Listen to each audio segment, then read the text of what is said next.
Hello again, it's Dr. Robert Guthrie, and we're back as we're working through our lessons on church history. Like I said before, these are not extremely detailed like you get in a college course, but I'm trying to give you all a taste of things that most of the time you've never really had a chance to talk about. This one is probably you haven't had any chance to talk about it unless you come to class before. This is about the Catholic Reformation or the Counter-Reformation. And it's a tricky one. I may have to refer to some notes because there's a lot of material here. But essentially, as the Catholic Church got a huge push from the Protestant movement, which just erupted with the time of Martin Luther, it had to develop its own defense and push back and make its own decisions about things. And so we're going to cover that now. And you wonder why. Because for 300 or 400 years, Catholic theologians had been identifying various problems in the church, which included financial corruption at the highest levels, financial corruption by the bishops, excess landowning by monasteries and churches, and all kinds of things. And they never really did anything to clean them up. And I think it's the old reluctance of bureaucracies to clean their act up. One of my favorite movies was the old Star Trek IV movie, and at the end of the movie, the doctor has a great quote. He said, "The bureaucratic mentality is the only constant in the universe." And I thought, well, that sounds like someone who's worked in bureaucracies like I have for 40 years. Bureaucracies win. And you saw here in this history the great reluctance to truly make reform. And even when they made reform later, there was always reluctance against it. The problem with churches is that they're full of people, full of humans, and we're very flawed, frail creatures. So after the Reformation explodes, it sweeps across the northern and somewhat into Central Europe. Germany, most of Germany goes Protestant, Scandinavia goes Protestant, Holland, Britain eventually goes Protestant, Switzerland does, and it makes inroads into central and southern parts of Italy, like Spain and France, etc. And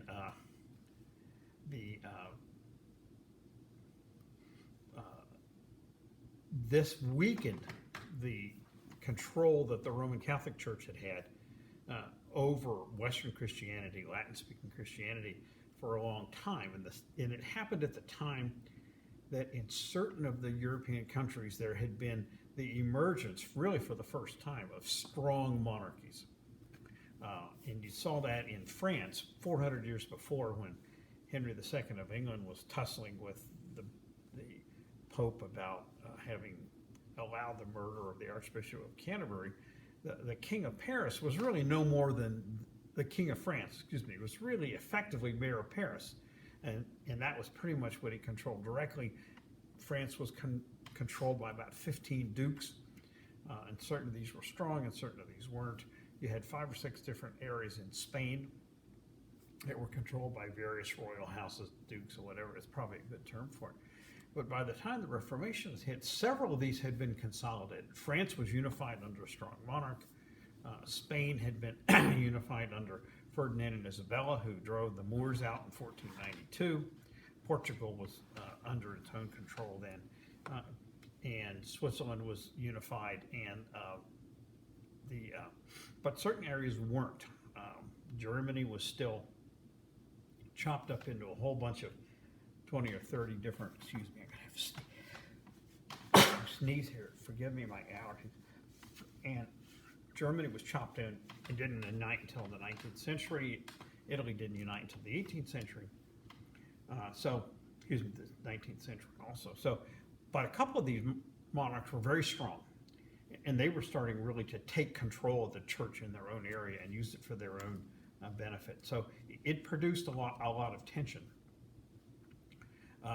So as the Catholic Church is feeling on the defensive and a bit shattered by this emergence of this new, vibrant, aggressive Protestant movement that wasn't trying to reform the church, it was trying to separate from the church.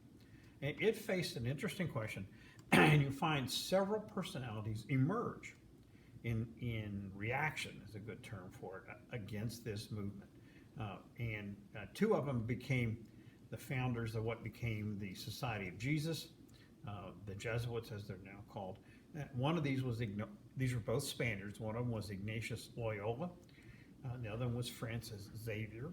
And if you're familiar with Catholic education in the U.S., there's 4 different Loyola colleges and I think 3 or 4 different Xavier colleges. So these are names that we should be at least familiar with. It's interesting, we knew Loyola really was the more important of those 2. Xavier was more of a supporter of Loyola, kind of a right-hand man. And you can look at the similarity that Loyola had in background, similar to Martin Luther. He actually was a soldier originally, but he came from a middle-class family, like Luther did. And he gets wounded in a war with the French, and he goes to a monastery to recover, and he becomes converted to Catholicism at the time. But while he's in the monastery, he felt the same thing Luther felt. He really felt inadequate as a true expression of his faith. He just wasn't a good enough Christian. None of us are. But Luther felt that and went off into studying the scriptures and developing a personal relationship with God through salvation through faith. Loyola went the other way, kind of like the diametrically opposed to it. He decided to focus his loyalty on the church and the papacy rather than to focus on his own relationship with God. It was his relationship with the church. This is the totally different thing with Luther. When they tried to excommunicate Luther, he burned the papal document as an act of defiance. Loyola never would have done anything like that. He became extremely devoted to serving the church, which he thought was serving the faith. I'm not being critical, I'm just saying that you do it in different ways. And so after a while, he goes to Paris and he studies there for 7 years. He meets Xavier there. And at the end of that 7 years in 1534, see how it's paralleling the timing of the Luther Reformation. This is when it's going on across Germany, and it starts pretty soon in Scotland and stuff. And so they take monastic vows. Then they go to Rome, and in 1546 years later, they're both ordained, and they create the Society of Jesus. There were about 6 of them. Loyola was the first boss of it. Xavier was his kind of right-hand man, and there were 5 or 6 others. And they were adamant in their belief and adamant in calling for the Society of Jesus to really become warriors of God, warriors for the faith, warriors for the church. You can look at it that way. The other irony is, at the same time they were in Paris, John Calvin, who was the founder of the movement that spawned off the Presbyterians and the Baptists, was a student in Paris also. He left Paris and went to Geneva in exile in Switzerland for safety. But they were all there at the same time. And you can see how these different people recognize the problems in the church, recognizes the need to express their own faith their own way, and they go off in different tangents. So it's very, very interesting. The Jesuits had an interesting situation. They were directly underneath the under the Pope, underneath the papacy. So they really weren't responsible or controlled by the bishops in any particular area. So they weren't controlled, if they were in England, by the Archbishop of Canterbury. They weren't controlled by the bishops in Paris and Spain and the various Spanish cities, or Italy. They were under the control of the Pope, which gave them a lot more flexibility. And they were able, under excellent leadership from Loyola and Xavier, to attack the best and to attract the best and the brightest of the young Catholic men, because they offered them a chance not to get stuck in this stagnant, crushing bureaucracy that most priests got into, but to join this order that had tremendous flexibility, tremendous freedom, and became pioneers at doing several very important things.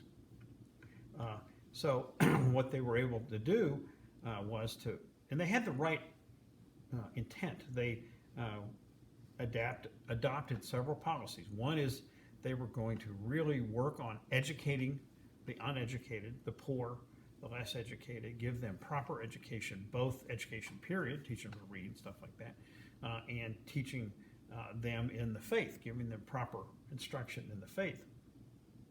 They were also become among the pioneering Catholic missionaries.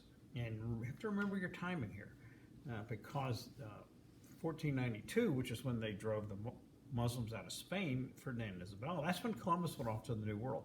So the New World was discovered right about the time the Society of Jesus was being formed.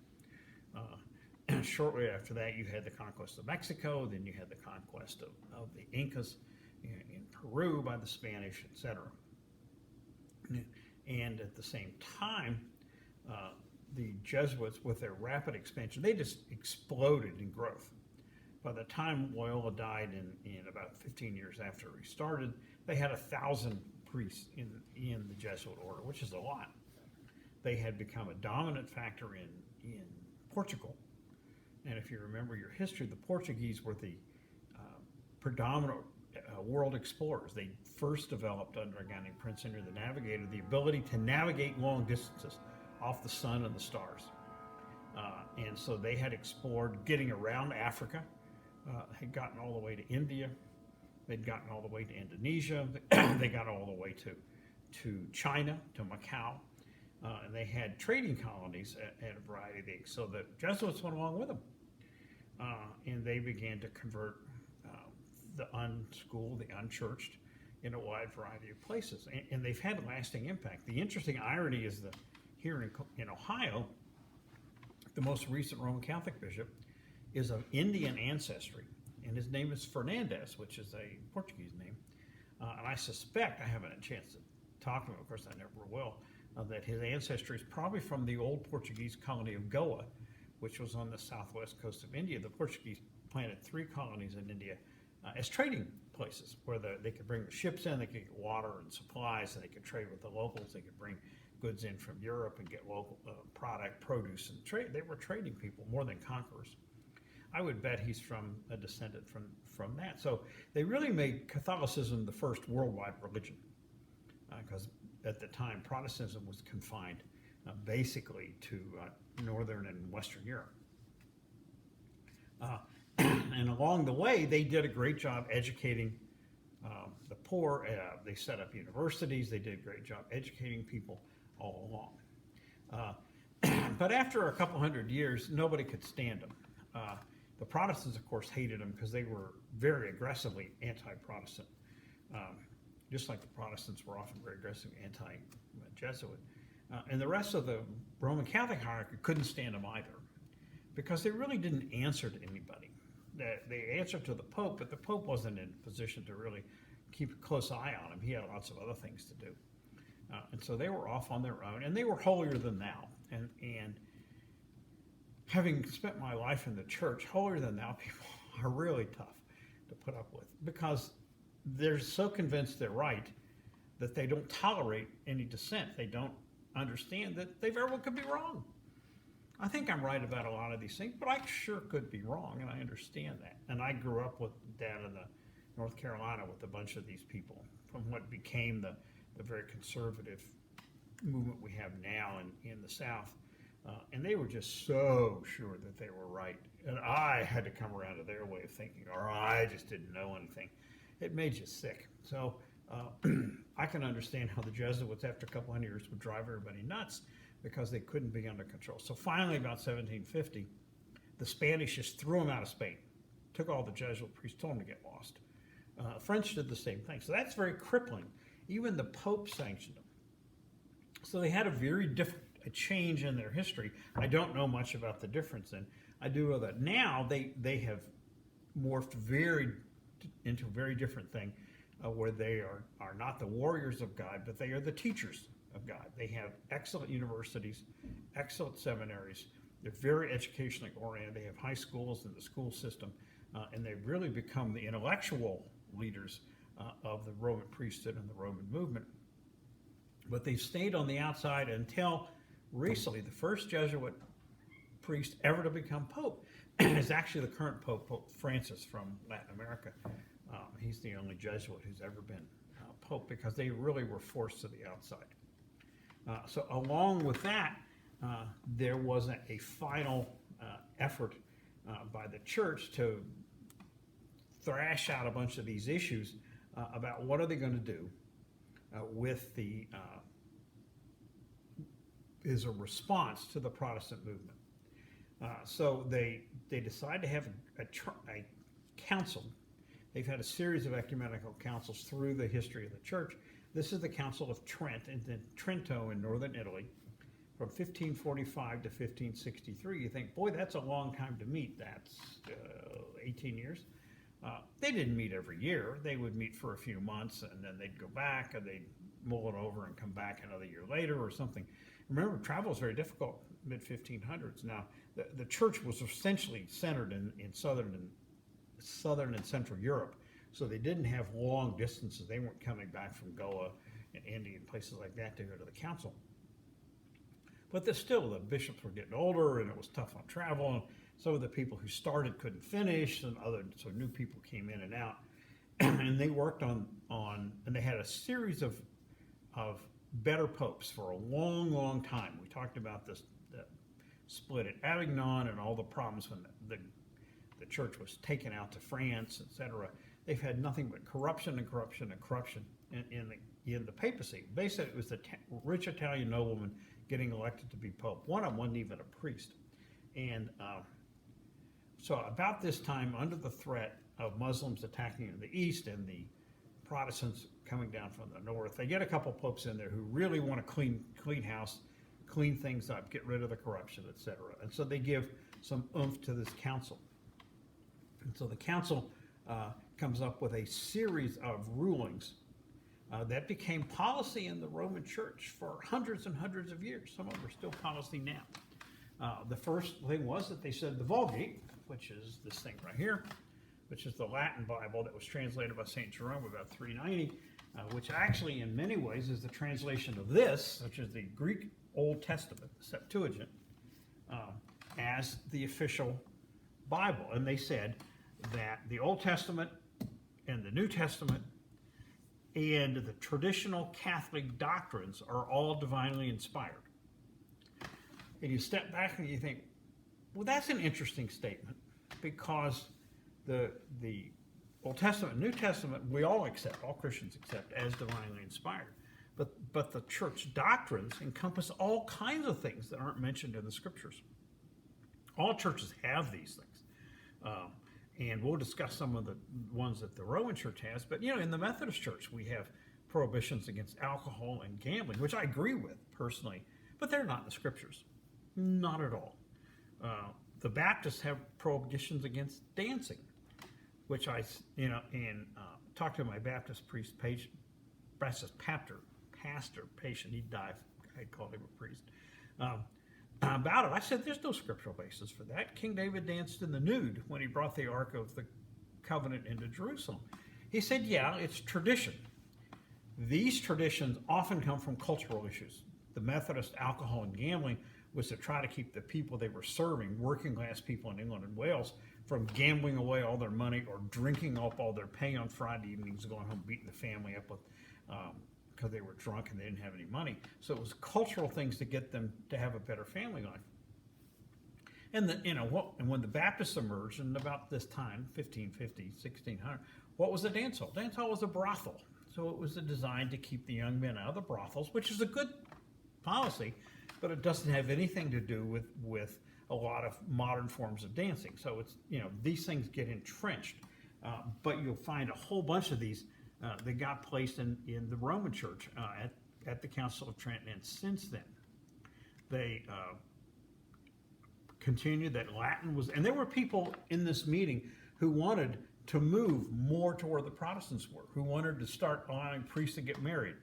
No way they're going to let that happen.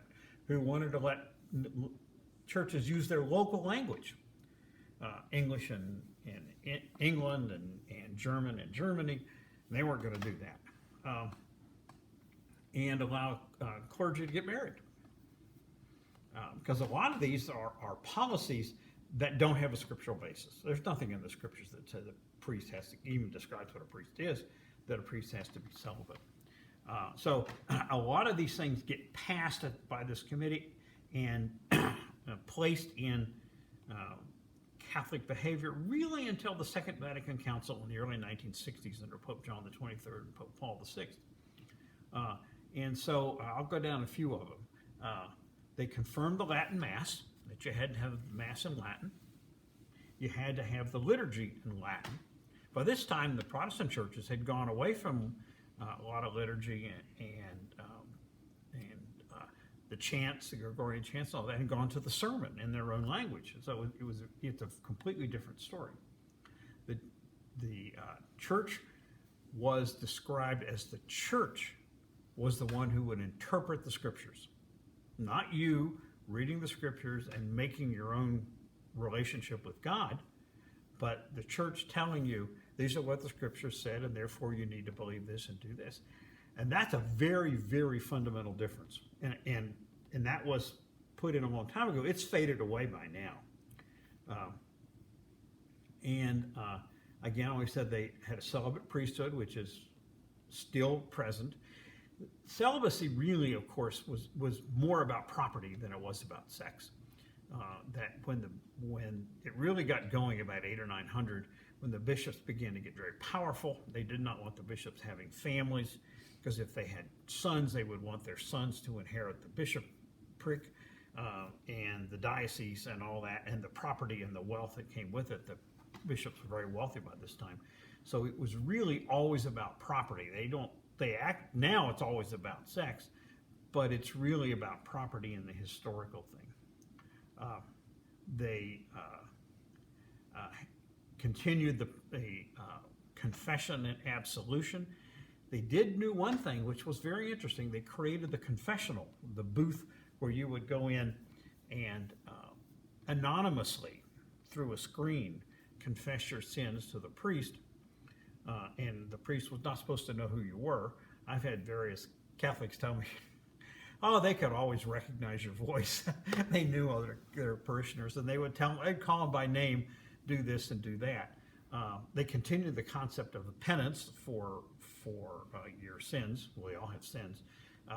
And rather than just plain forgiveness, they allowed the priest to have absolution, which is really very powerful, because if you get on the bad side of your priest, they don't absolve you from your sins. They've actually got a lot of way to make you squirm. They confirmed the 7 sacraments, which included confession, absolution, last rites. Again, these are very powerful things for the priest to be able. Are you worried they deny you last rites, you're going to go to hell? So you don't want to be on the bad side of your priest. They created, and this is very, very interesting, they created the veneration of Mary. It really had not been an issue of great significance prior to this. And it was one of those things, again, has really no scriptural basis. Mary is mentioned very briefly.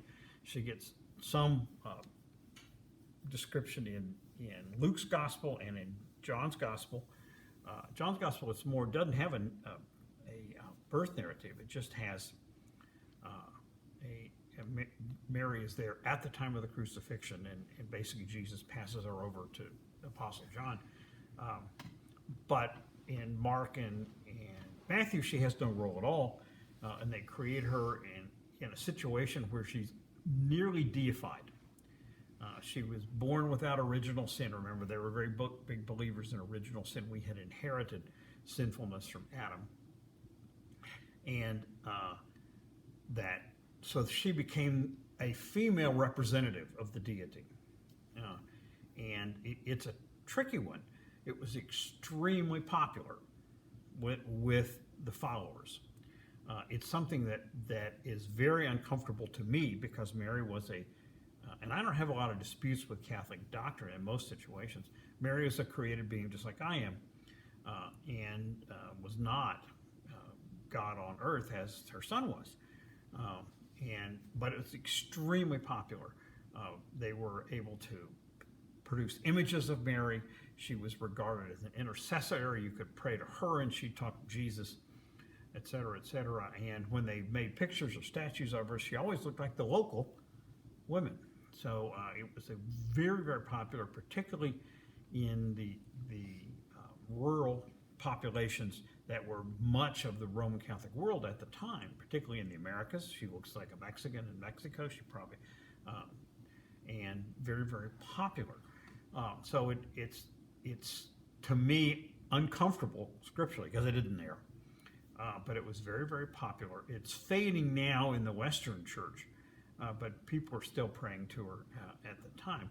And it led to these various apparitions where Mary would appear to various people. And there's several of them are fairly famous. There, the one in Mexico at Guadalupe. She appeared to some shepherd girls.